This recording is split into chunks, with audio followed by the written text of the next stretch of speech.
بسم الله الرحمن الرحيم. نمي جامعشتا نمي ګیلېشتا نمي شمیم نشته خدای پاک دې زموږ پلار جوړ کړه. السلام علیکم لیدونکو کتونکو نننی پروګرام کې سره رشید خان صاحب موجود دی په اورګزای نیوز کې ورته ستړي مشي او خرکلی وایو تر ټول نوال به سره خپله پېژندګلو وکړو.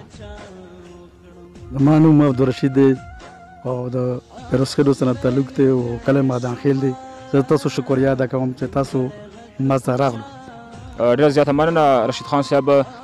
کتونکو یقینا چې که ژوند ته وکتلی شي نو ژوند ډېر ښکلی دی، ډېر ښایسته دی، خو چې په ژوند کې کله غربت شي او بیماري شي او بېروزګاري شي نو بیا ژوند ډېر تریخ شي او ډېر دردناک شي.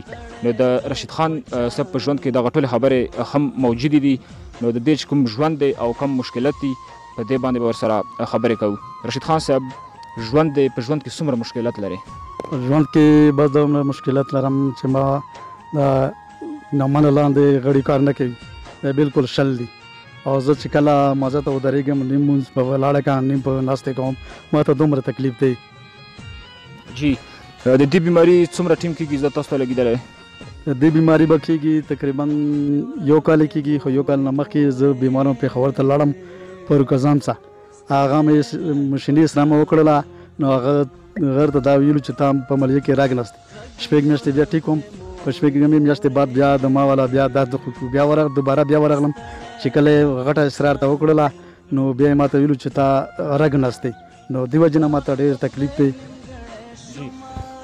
کتونکو رشید خان صاحب د خپل وس مطابق پېښور کوهاټ دغو ټولو غټو ډاکټرانو علاج کړی دی. دغه ایم آر آی اکسرې تاسو لیدلی شو، کتلی شو.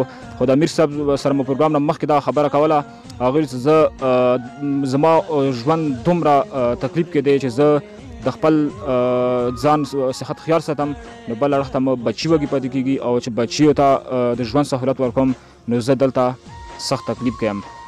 رشید خان صاحب اکسرې کړي دي خو دې سره د علاج دومره پیسې نشته چې دا مخې ته خپل علاج پې وکړي. د رشید خان صاحب ته اواز ټول خلک واوري نو څه غوښتنه کوې ته دغو خلکو نه؟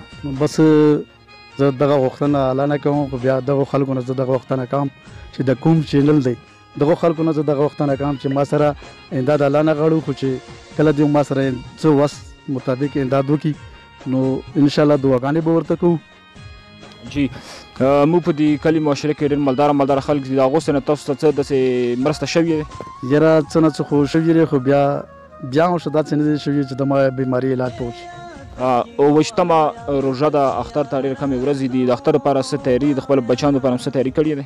یاره خو بس ګزارې مطابق مې کړې ده، داسې مو نه دی کړي دي لکه څنګه مو مخکې کوله.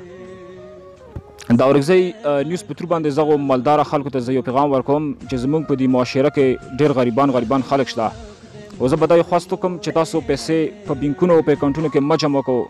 زموږ په معاشره کې چې کوم د غریبان خلک دي دا زموږ د آخرت یو بینک دی، دې سره زموږ دنیا هم ښایسته کېږي او آخرت هم ښایسته کېږي. نو پکار دی چې دغو بېوسه او بېکسه خلکو سره موږ مرسته وکړو او چې کم زموږ مسافرونه دي دغه اواز د اورګزۍ نیوز واوري په هغو باندې نن سبا ډېر بوره حالت دی. خو ډېر معذرت صاحب زه هغو نه هم دا غوښتنه وکړم چې د رمضان مبارکه میاشت دی، که څوک غواړي چې د امیر صاحب سره او دغو بچو سره مرسته وکړي نو یقینا چې دا به ډېر غټ کار وشي.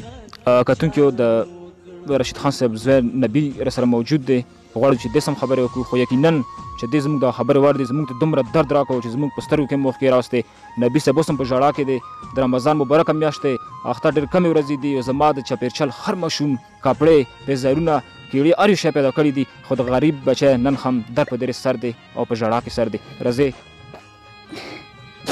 بسم الله الرحمن الرحيم. نمي جامعشتا نمي ګیلېشتا نمي شمیم نشته خدای پاک دې زموږ پلار جوړ کړه.